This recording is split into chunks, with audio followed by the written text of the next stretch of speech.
So, welcome back, everyone. So, my name is Mwonzora. I'm a research fellow at the Willy Brandt School of Public Policy at the University of Erfurt in Germany. So, I'll be chairing the panel for this panel on digital skills and education. So, we have a stellar panel comprising of 3 presenters. One of the presenters will be presenting online.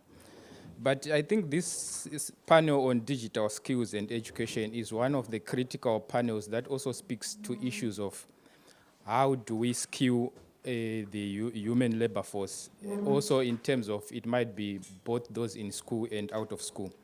So we are also going to have presentations from Cameroon and also from Zambia and also from Lagos. So one of the presenters will be presenting on digital revolution and the knowledge economy, prospects and challenge of educational applications of ICTs in Africa. That will be Nabugu Oscar Uluocha from University of Lagos, and will be joining us online. Then the other presentation is a critique of high technological modernization in education in Cameroon, the Biya Higher Education Vision PBHEV project by Durix Esronne Njiha Kouatchou from the University of Dischang, Cameroon. Then the other presentation is on artificial intelligence and copyright assessing and opportunities and challenges for universities in Zambia by Chanda Nkoloma from the University of Zambia. So without much further ado, I invite Durix Esronne Njiha Kouatchou from the University of Dischang, Cameroon. Maybe can you give a round of applause? Yeah.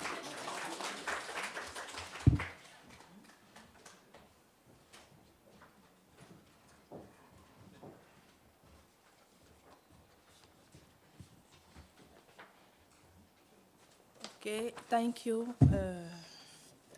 Good morning to everyone. My name is Durix Njiha. I'm from Cameroon. Before I start my presentation, I want to say that it's a pleasure for me to be invited here to present part of my work on education system in Cameroon. I hold a PhD in political science, and I do my doctoral research in University of Chang in Cameroon, focusing in education policies. This presentation is based on that thesis and discusses one of the most intriguing examples of how African government thinks about the digital transformation of institutions, public service and development. So my communication is entitled Critique of High Technological Modernism in Education in Cameroon, the Biya Higher Education Vision Project.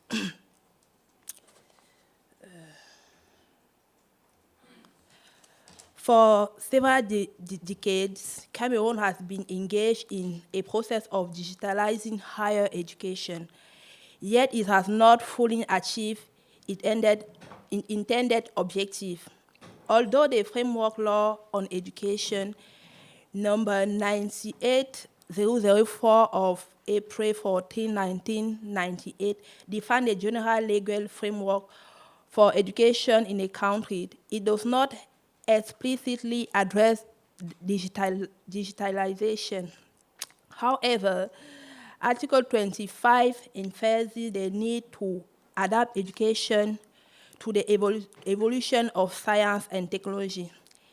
It is in this spirit that the pedagogical integration of information and communication technologies began in 2001 with the inauguration of the first multimedia resource center by the President Biya.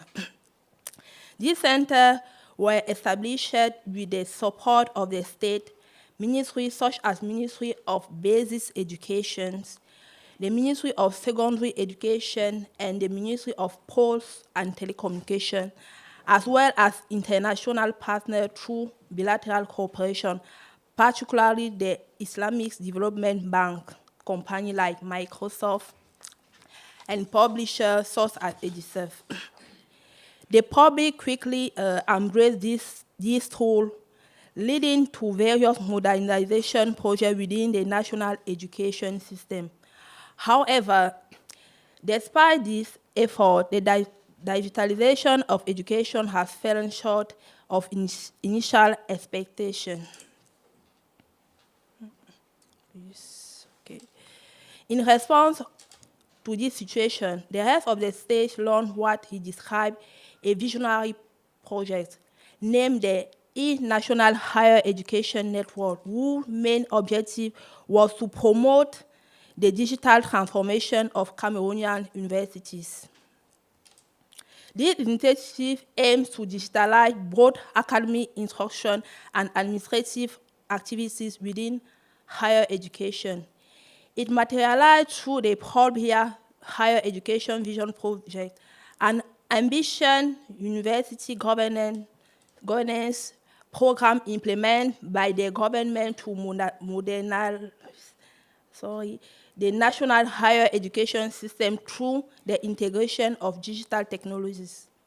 In a context marked by rapid growth in the student population, the project sought to develop a strong and high-quality offering of distant higher educations.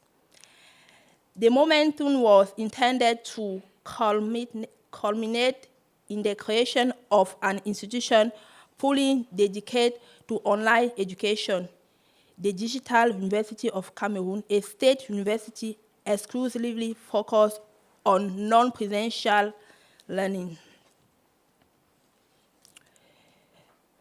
The E-National Higher Education Network was officially launched following the framework agreement signed on June 18, 2015 in Beijing between Cameroonian Ministry of Economic Planning and Regional Development and the Chinese Minister of Commerce in the presence of the Cameroonian Prime Minister, head of government. This project benefits from the technical and financial support of the People's Republic of China.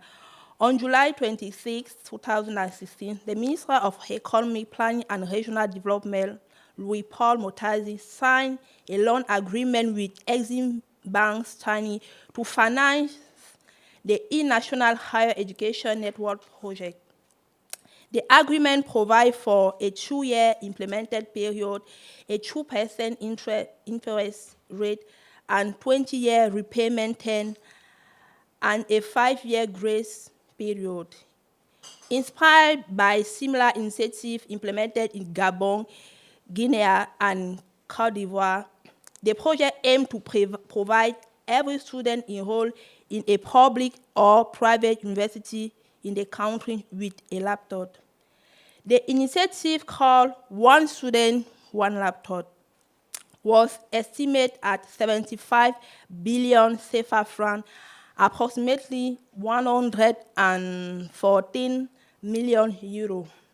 The funds were intended on the one hand for acquisition, transport, distribution, and maintenance of 500,000 laptops for students, 50 billion francs allocated for the portion of the laptop, and the other hand for the development of e-learning and e-administration through the construction, equipping, and operationalization of 9 university digital development centers, one in each state university at that time, and one at the Cameroon-Congo State University campus in Saint-Melima, at a cost of 25 billion CFA francs.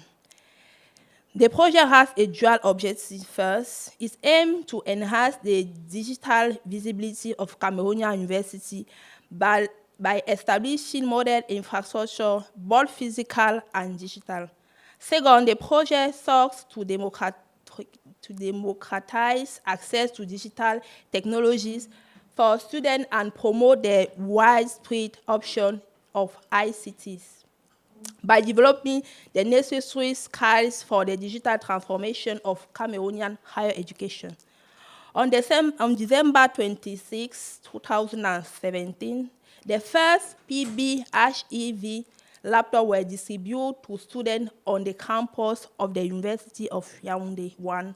The operation continued to the following day, December 27, 2017, at the University of Yaoundé 2, SWA, and was expected to extend in the following day to the other university and higher education institutions across the country. Sorry. This donation initiated by the President of the Republic was intended for students enrolled during 2016 and 2017 and 2017-2018 academic years. Although the PBHEV project was perceived as a generous gesture from the head of the state toward the student youth, aiming to reduce the digital divide between Cameroonian students and their peers abroad, the nonetheless sparked widespread debate both in the major and the university campus. Okay. The debate mainly focused on the purchase price and technical specification of the PBHEV laptop. The Minister of the Higher Education estimated the cost at 300,000 CFA francs per unit, while his counterpart from the Ministry of Communication evaluated them at 100,000 CFA francs.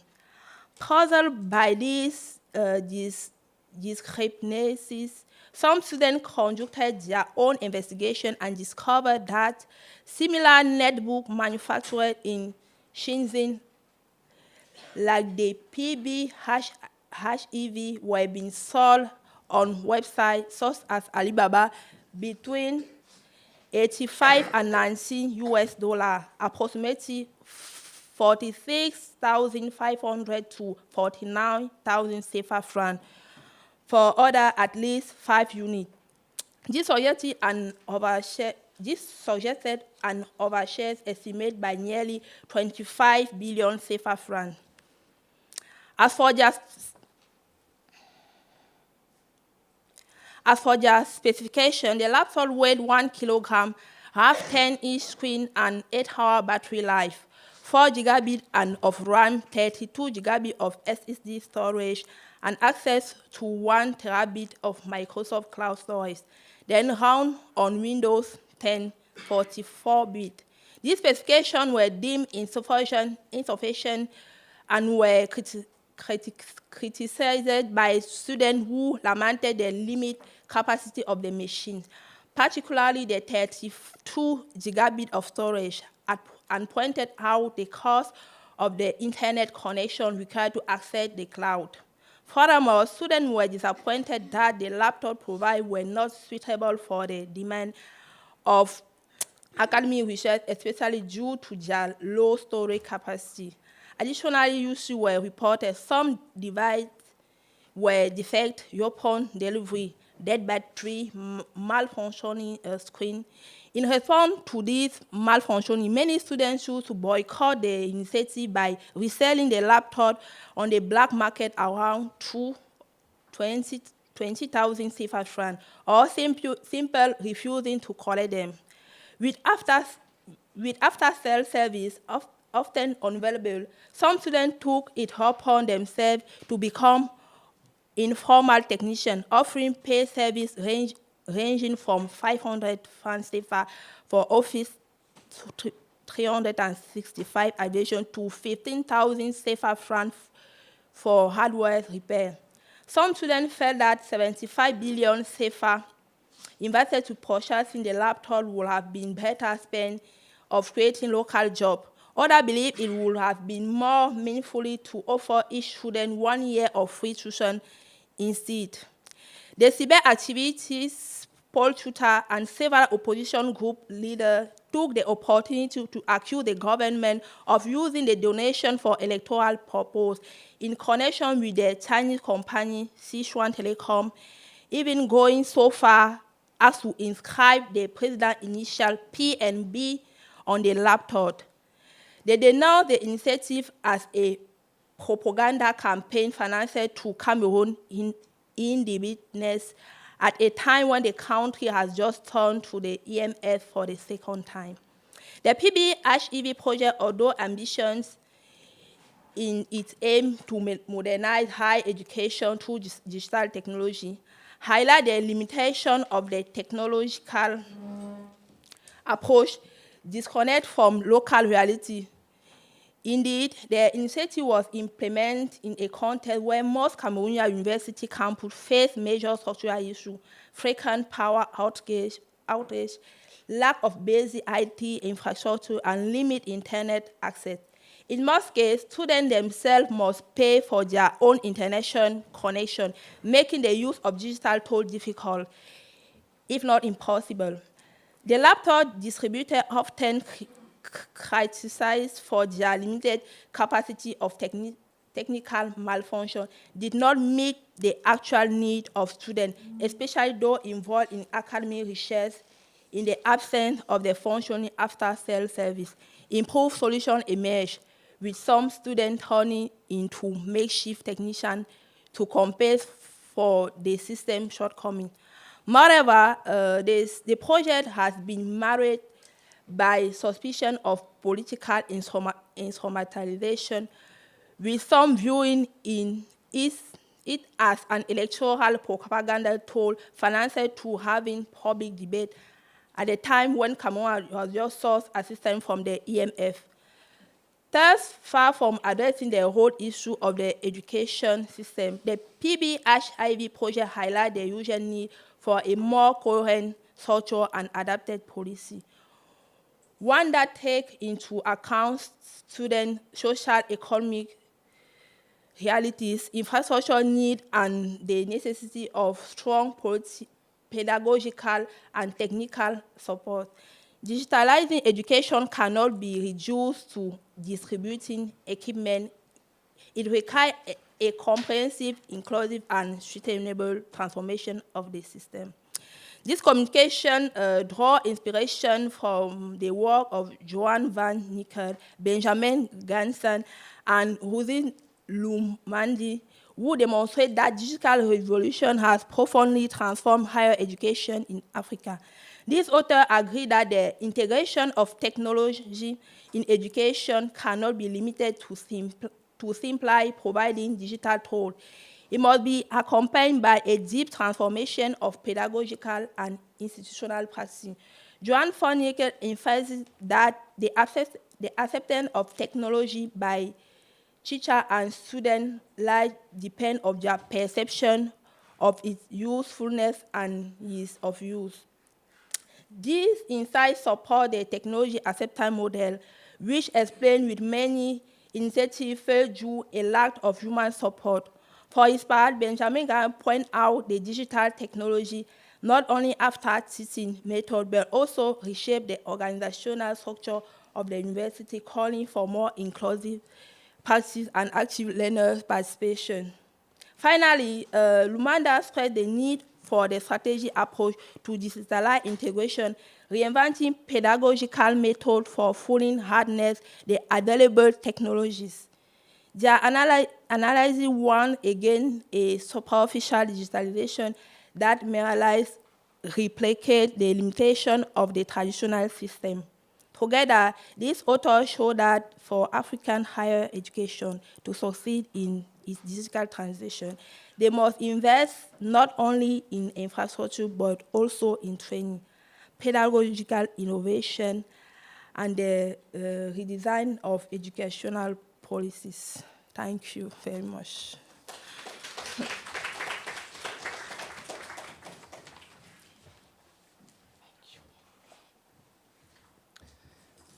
Yeah, many thanks to our presenter, and also I think we should also applaud her for moving from the comfort zone from speaking French to presenting in English.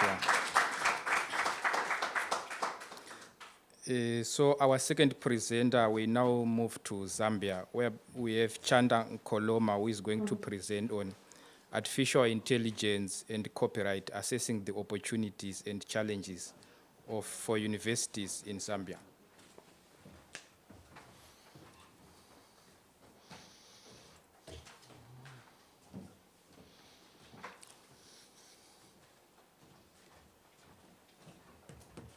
Good morning, everyone. Right. So I'm, as introduced, Chandan Koloma, and I'm an intellectual property lecturer. So I'm looking at this from the lens of intellectual property. My topic from an intellectual property perspective. So I will begin by perhaps just introducing that I'm also looking at AI from the context of AI in education, which would involve the process of integrating and applying AI technologies or artificial intelligence technologies in classrooms to support teaching and learning experiences, and particularly within the context of an African country, such as my own, Zambia. So it's important to perhaps understand that copyright is an important form of intellectual property. It's one of the branches of intellectual property. And key to the protection of intellectual property is creating or proprietizing property, copyright as property. And albeit that copyright is an intangible form of property, quite distinct from what you would call physical property like land and other fixed assets. And I come to this with the perspective that you can, and this has been done through a traditional lens of justifying copyright as property, beginning with the traditional justification using the Lockean labor theory, John Locke's theory of labor, which has its foundations in the natural law theories, where the divine has endowed upon human beings things that exist in nature. And then when human beings apply effort, time, and labor to exert and produce new creations, so for instance, this looks like it's wooden. So the tree that exists in nature would belong to the commons, everyone, but where a human being exerts effort, the trees, they'll fell a tree and then build furniture from that tree. The process of creating a new product adds property to it, and therefore should entitle the creator of the works rights to control and monopolize that property and give entitlement to exclude all others. That's really important for a limited period of time. You can also use the utilitarian theories, and particularly the reward theory that falls under utilitarianism, to justify rewarding those who are creating new works and introducing new works in society. And you reward them through creating protection mechanisms for their work, and treating works that are created as public goods. So in this particular instance, copyrightable works would be critical for, in the context of the type of copyrightable works that would be important for education, such as lesson plans, examination papers, resource textbooks, whether in e-versions or hard copy versions. All these are types of intellectual property works that would be protected under copyright and are seen as public goods necessary for, as not only just as public goods, but as knowledge itself that are used in teaching and learning, as teaching and learning resources. One of the key things that would be important in terms of perhaps giving some context from where I am coming from with my research in this, under this particular topic, is to understand, for instance, that the first Copyright Act of Zambia was enacted in 1958. A few years before Zambia gained independence in 1964. So this is an inherited statute or piece of legislation that was clearly intended to protect British interests and not local, the local people in Zambia. So you will also notice that at the time of independence in 1964, Zambia only had about 109 university graduates, all of whom were trained outside the country. So at independence, universities became a critical focal point which could be used as centers of knowledge, but also centers for decolonizing, the creation of knowledge as public goods for education, particularly knowledge that is tailored to local contexts. So you will see, and for present times, this is also very important to look at it from the context of, as with most African countries, at independence, they adopted to fast-track training skilled human capital. As I had indicated, Zambia only had 109 university graduates in 1964. So one of the key issues, obviously, was how do you fast-track the process of getting skilled human capital? But also, what were the universities using at the time? A lot of the knowledge resources, such as textbooks and other resources, were all foreign based, with very little content from local Zambians. The situation has slightly improved, but let me begin by also stating that if you look at our population, and the argument I'm making with this is that there's a possibility to make an argument that as numbers have increased in terms of population, you can build a business model to support the fact that it would provide an opportunity for exploiting and commercializing public goods such as textbooks or other resources that are developed by locals for local context in Zambia. And this is, if you look at it from, by 1950, Zambia had a population of 2.3 million people. Our population currently is about 21.7 million. But traditionally, Zambia, as other African countries, we've had a majority of a young population. Currently, the age group between 15 to 35 constitutes about 38% of the population.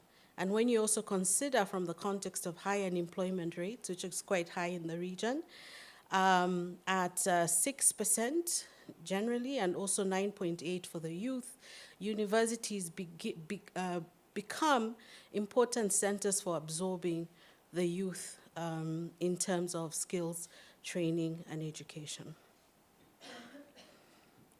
And also you can see, I think what I omitted to state, is that if you compare from 1964 with 109 graduates, we currently have universities producing about 56,000 graduates as of 2022.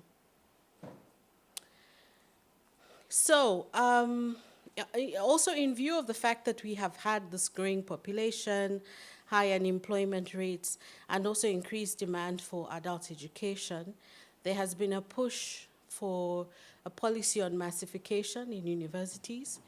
So increasing or expanding access to higher education, and also expanding the number of universities that are available. So from about 2 universities from 1966, following the repeal of the University Act of 1992 and the enactment of the Higher Education Act in 2013, we've seen a rapid increase in universities. Zambia now has 2 public universities, from 2 public universities, we now have 10 public universities and 50 private universities. So in this context, you can see that there's an opportunity or possibility for creating a business model through which you could incentivize the creation of copyrightable works that are relevant for education. And it provides an opportunity for AI to support the transformation of the education system in African countries such as Zambia by supporting, for instance, teaching through curriculum development and classroom management, learning in virtual learning environments, and also assessment modes through automated assessments, particularly for large classrooms. So if I could give an example of the law school itself, from traditionally having 30 law students per class or per stream. Currently, we have had streams of up to 600 students for a law classroom without any changes in terms of staff establishment. So a lecturer who taught 30 students is now expected to teach 600 students within the same calendar time frame. So I just wanted to use a few examples of common AI tools that are useful for education, but also just to show that a lot of these are being produced from developed countries or outside Africa. There are a few that I found. For instance, Robert Mali, they've produced, within a year, they produced about 180 culturally relevant books for children. But it shows that it can be done, but it also, from the discussions that we've had, can be quite limited to the context where these tools, technological tools, are being generated. And an important point, I don't know if you know this guy, Nerato. This is a macaque monkey from Indonesia that took a selfie in the enclosure in which this monkey stays. And it was published in a magazine. And the argument then became, who owns the photo of the monkey? It became so serious, it went up to the American Supreme Court.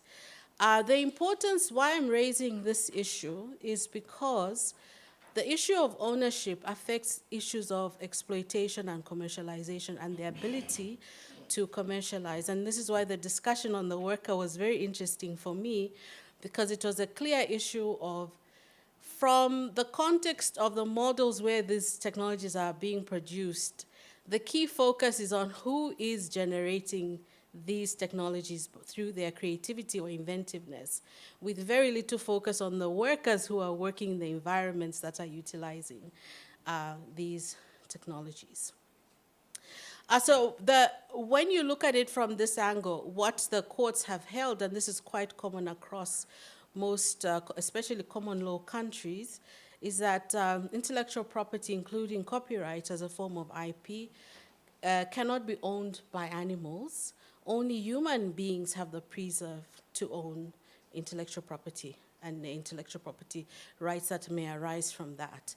The interesting point from our context that it impacts who owns creative works that are generated, say, through computer programs. Because ideally, if you look at it from the context of what the definition of intellectual property is, it relates to creations of the human mind. And so if works are created through computers, who owns those creative works? The general policy at the moment, and in most countries, is that the owner or the creator of a computer program that has generated the creative works would own that particular work. So for me, this should not be looked at as a limitation, but more as an advantage for human creators, particularly the human creators that are coming from developing countries in Africa. So one of the other things I was looking at is, if we look at the definition of property, if we are saying that copyright is a form of property, when you look at how the constitutions define what constitutes property, does it provide sufficient incentives to encourage people to create works that would be protected under copyright? So one of the limitations that I found is that the Zambian constitution doesn't make it clear whether intellectual property is included in the general definition of copyright. In the definition of property under Article 11 of the Constitution and Article 16. And you will note that the Zambian constitution was adopted in 1964 after independence, and where there was little reliance on digital technologies, and therefore the constitution was framed from the context of a physical asset perspective. And so in my view, that limits the ability of anchoring on the constitutional provisions to justify that the Constitution provides sufficient mechanisms for incentivizing the creation of copyrightable works in universities. I looked at the South African Constitution to see, have they defined the concept of property a little bit different, particularly because the South African Constitution came in 1996. But even that wasn't extremely helpful, because what it does is that under Section 25(1), the South African Constitution does recognize the right to property as a constitutional and inalienable right. And then it expands a little bit the definition to which you could anchor the claim that this would also capture intellectual property by indicating in Section 25(4)(b) that the concept of property under the South African Constitution is not limited to land. That sort of helps to expand it a little bit. So maybe just very quickly, if you look at the United States Constitution, it seems to give a much broader concept that you could anchor to draw this issue of providing sufficient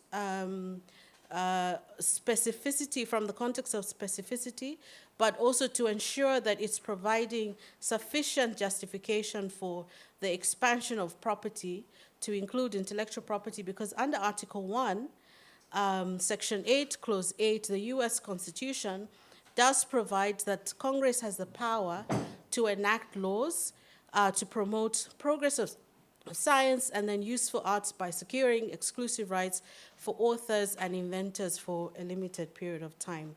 So they seem to have a better definition of property that would include, that obviously captures this concept of intellectual property.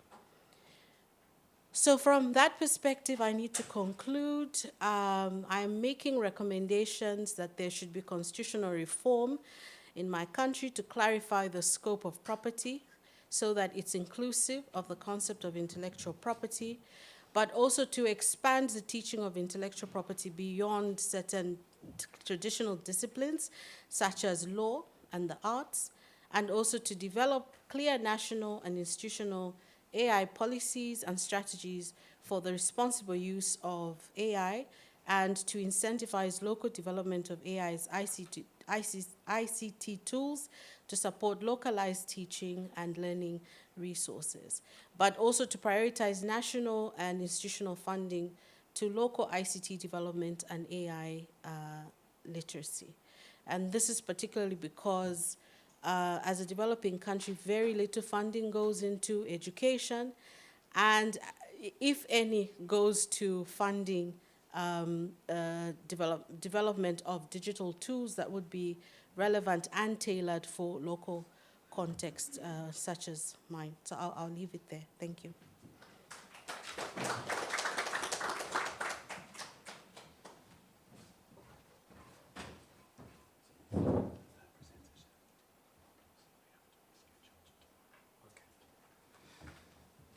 Okay, many thanks to Chanda for that quite an insightful presentation, which also weaved through some theoretical framing and also textual phrasing also of the Zambian constitution in terms of how these issues of digitalization are also incorporated. So our third and final presentation, she is also, I'm told she's having technical challenges, so we have to reschedule the presentation to tomorrow. So I then open up this floor for a round of questions, maybe direct the question specifically to the presenter whom you want to respond. So the floor is open for Q&A.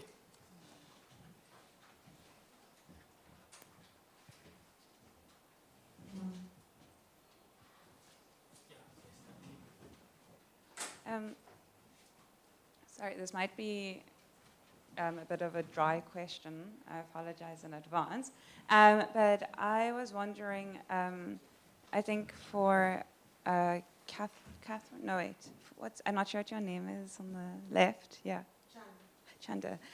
Okay, so I was wondering, because you looked at the different constitutions to kind of see these interpretations for the IP. I was wondering, did you look at case law as well? Because, for example, for the South African constitution, where often there's an expansion for how something is enacted in law and how it kind of gets practiced within court systems will be based on case precedent, because there's often a lag, you know, with constitutions being a bit older or more, like you say, with room for interpretation, then interpretation happens through the courts. So I was wondering if that was something you did or would find useful to explore.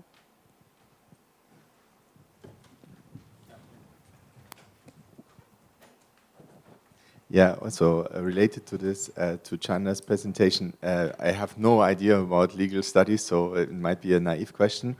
But as far as I understand it, in Germany, the constitution would not really regulate copyrights, but secondary law is. Do you really need to have this big weapon, which is a constitutional reform, or could you also do this through the specificities of secondary law? Thank you. Yes, thank you. It's a question to Cameroon and to the Cameroonian universities. In South Africa, at South African universities, during the COVID period, the COVID period of 2020 and 21 and 22. That made that epidemic made a big difference to how universities addressed AI, because a number of the lecturers were only lecturing online without having the students in front of them. A number of the students left the university and didn't have contact with computers and only with their phones. So in a sense, the COVID period here for our universities forced a number of changes to how the universities introduced AI into their curricula and into their policy. My question is simply that, did the COVID period at universities in Cameroon play an important part in how the universities later decided to introduce AI and digital issues? Or was it not important to the way in which Cameroonian universities developed? How much of an influence did the COVID period have on what the universities did? Okay, thanks. Maybe for now we attend to those questions. Then we have another round. Okay. So maybe if I could, I think the first question spoke about case law. I did make reference to that, and I'm focusing, I think South Africa has a different Dutch Roman law system, and I am focusing more on common law systems and the general thread or thinking along common law system from the context of who can own intellectual property is more on the human being rather than anything else. So from that context, that's how I approach this. And case law, from a common law perspective, is quite prescriptive regarding the continuation of that standard, and this is why I use the Norato versus Slater case with one of the latest cases from the United States of America. On the question of constitutional reform, I'm not arguing that the Constitution should provide prescriptive description of the types of intellectual property in the Constitution. My concern is currently the way the definition or the concept of property has been taken care of in the Constitution relates more to physical assets and would not include intangible assets such as copyright. And so the constitutional reform argument I'm making is more about expanding the concept to capture intangible assets. I hope that helps. The last question before I pass on the mic. Obviously, COVID drastically influenced teaching practices in most African countries, including my own, to a point that at the university I teach, the University of Zambia, they had to adopt a hybrid teaching policy that would facilitate teaching beyond the 4 brick walls to online teaching. But when you look at our context, our universities are in the in the urban centers. And so when you have online teaching, it might necessarily mean that students need to go back to their homes. And a lot of these students are in the rural areas where there is very little internet connectivity, sometimes even very little electricity connectivity. And currently, Zambia is experiencing the worst drought in 40 years. Our electricity is generally based on hydropower, so no water means very little electricity. We have had drastic load shedding to a point where at some point last year, you could only get power for about 3 hours in a day. Things have improved a bit to about 7 hours or 5 hours. So beyond that, especially those who are in the rural areas, they will not have access to internet connectivity. And so even when assignments are given and students need to hand them in, I have had students on a distance program who have to get on a boat where they live to get to the nearest center, possibly 5 hours, just to submit an assignment. So the realities on the ground are a little bit different. AI, obviously, or ICT tools would enhance efficiency, but the issue of accessibility and affordability creates other challenges for both learners and lecturers from the Zambian context. Okay, thank you for the question. The question is that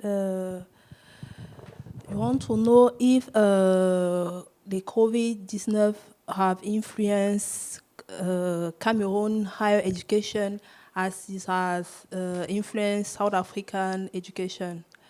Of course, the COVID-19 has influenced Cameroon education. To find out it, they bring out, how can I say it?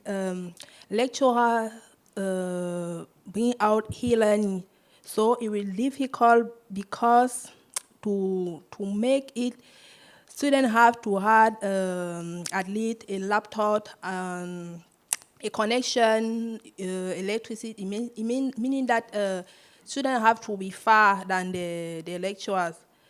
It was difficult because in Cameroon, few students have laptops, and when you find those who have laptops, it's difficult for them to have a connection because they have to pay it yourself. In university, there is no free internet connection, so to struggle to have lecturers, I don't know if I'm speaking well. The lecturer have to send like a message in WhatsApp. They send PDF papers. It means that some courses that they print and they send it to each student. So the student have to take the note and read and have a discussion with the lecturer. I don't know if I really... Yeah, I think you answered so well. So I'm taking another round of questions, and you can direct to both of them. Or yeah, one. I have a question on Cameroon as well. So often when we have state initiatives like the one you described, there's this idea of, okay, let me start somewhere else. When we look at the digital divides, the digital margins, there's often this politics of the themes, right? And at the same time, you describe very carefully the politics around the laptop provision in Cameroon. So I'm wondering whether there's an effect on the students who have a hard time connecting to online, connecting to educational resources, especially because the state now can sit down, relax, and say, but we provided these laptops to you. So is this an... I'm not sure whether I'm expressing this well, but is it harder for students now to make a claim for inclusion because these laptops have been provided? Does that make sense? Come again, please. I didn't get the questions. Yeah, okay, I didn't express it well at all. I'm wondering whether the provision of these laptops by the Paul Biya regime make it harder for students to now claim inclusion, whilst you very clearly express that they're still excluded in so many ways. But on the political level, there's this... Can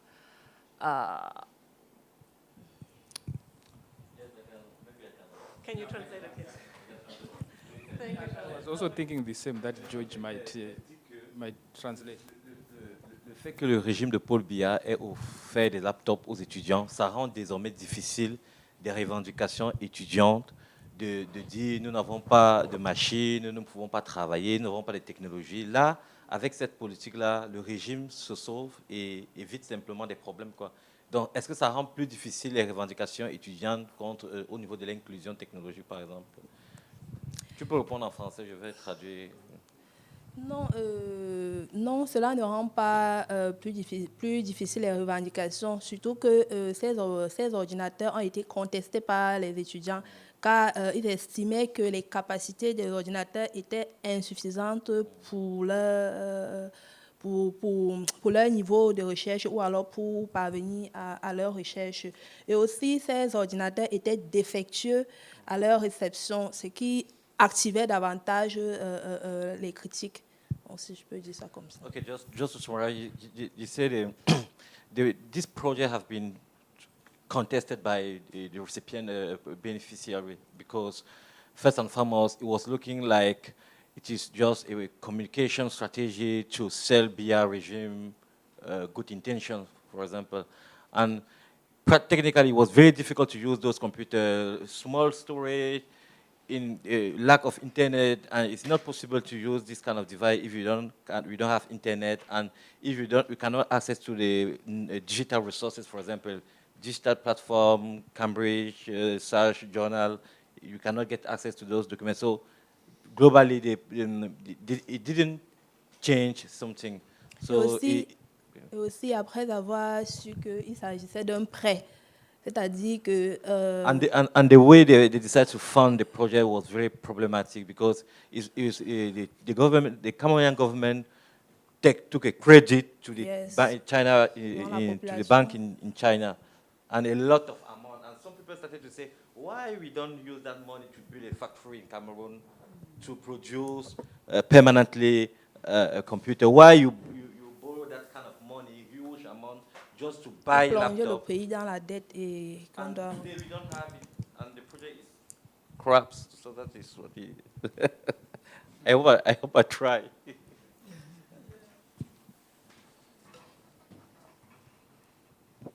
Yeah, so we are still taking more questions if there are any. Yeah.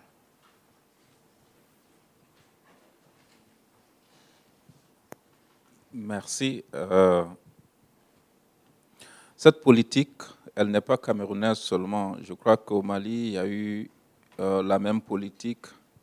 Le slogan, c'était « Un étudiant, un ordinateur ». Comme au Cameroun. En Guinée-Conakry, c'était la même politique également. Au Gabon également. Au Gabon également, c'était la même politique. Et au Togo, pratiquement, c'était la même politique. Qu'est-ce que vous pensez de cela? Est-ce que c'est... Parce que de ce point de vue, ça va au-delà d'une politique camerounaise, simplement. Est-ce que c'était une politique chinoise pour conquérir le marché africain? Ou bien est-ce que c'était seulement... voilà, une politique de promotion des leaders qui gouvernaient en son temps ou qui continuent à gouverner actuellement? I was saying that this policy was not only in Cameroon, it was in Mali, it was in Togo, in Guinea-Conakry also. How did she is analyzing this kind of policy? Is it like the market conquest by China or not, or the policy, the promotion of the leader at that time? Thank you. I think that in the case of Cameroon, it was a politics of the head of state to put himself in the front of the scene, because he went and inscribed his own initials, the initial of his name on the laptop that he gave, PNB, mentioned Paul Biya. So it was some of politics selling, yes. And also to add, this distribution came before elections. They give it just some few months after election was just in October 2018. So it's like a politic, yes. Yeah, many things. We can also ask about Zambia, if we have questions, more questions. I see there are many questions on Cameroon. I think the case of Cameroon also echoes the case of many African countries, like he also mentioned. In Ghana, a similar thing happened. The vice president was championing this idea of digitalization. But in the end, you see it is an attempt to put forth an image of progress in digitalization while there's existing dysfunctional infrastructure.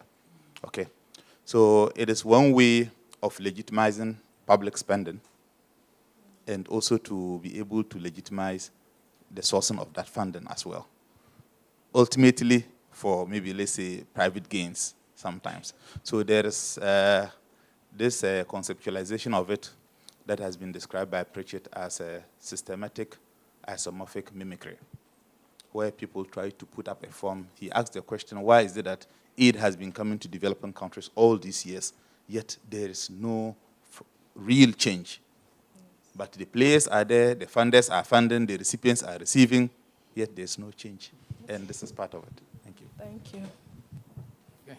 So if there are no further questions, I will give our panelists a final round for concluding remarks. I don't know who wants to start. Just some final concluding remarks. Chanda. No, I'm not sure that I still have something to add. It's fine. So I think the whole focus for me is the argument of technology dependency of developing countries on developed countries.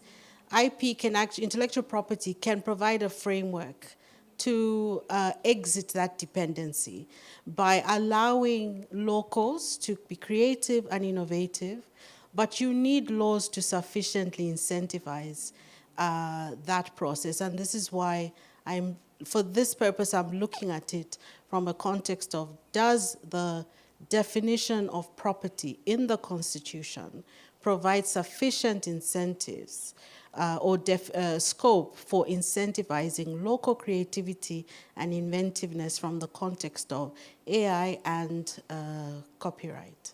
I think it's important, but obviously it provides, the commercial model can be problematic for African countries purely from the context of poverty on the continent and issues of access to the infrastructure and the technology itself to develop. Those become problematic. But if you are creating, if you use the argument that necessity is the mother of invention, you create and innovate around your context so that the new technologies you are developing are adaptable to your context and accessible, affordable, and usable. I think I would leave it at that. Yeah, I have a question.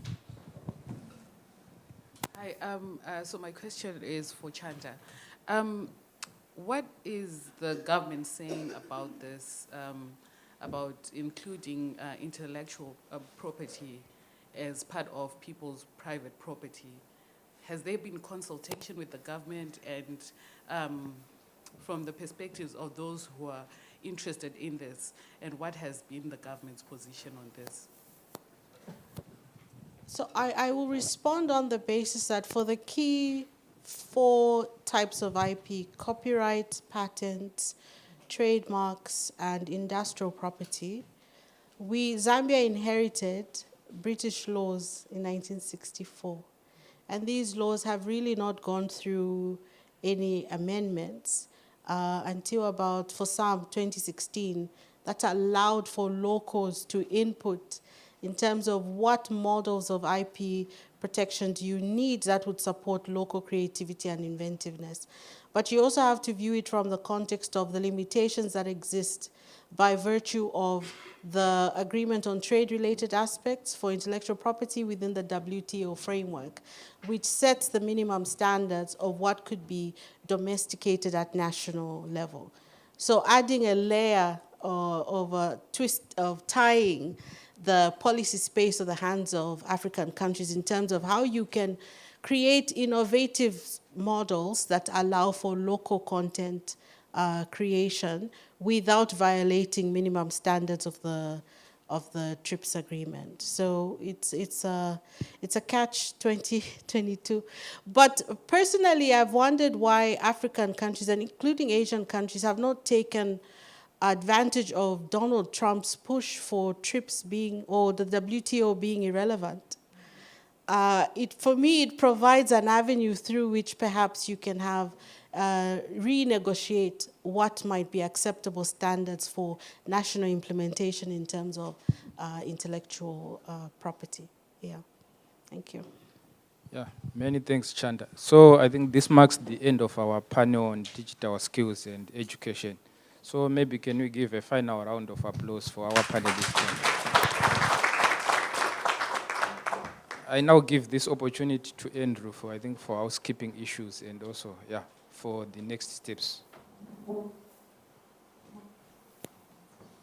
Thanks a lot, Gift. So yeah, now it's lunchtime, and then, now has everyone got their passports and ID with them? If anyone has forgotten it, now's the opportunity to go back to the hotel. And then, yeah, the bus will pick us up at 2.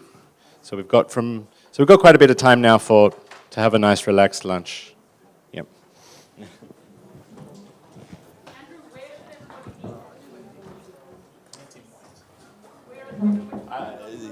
The bus is coming to the front of STIAS, but I mean, we can all, I'll collect everyone at, so it's okay.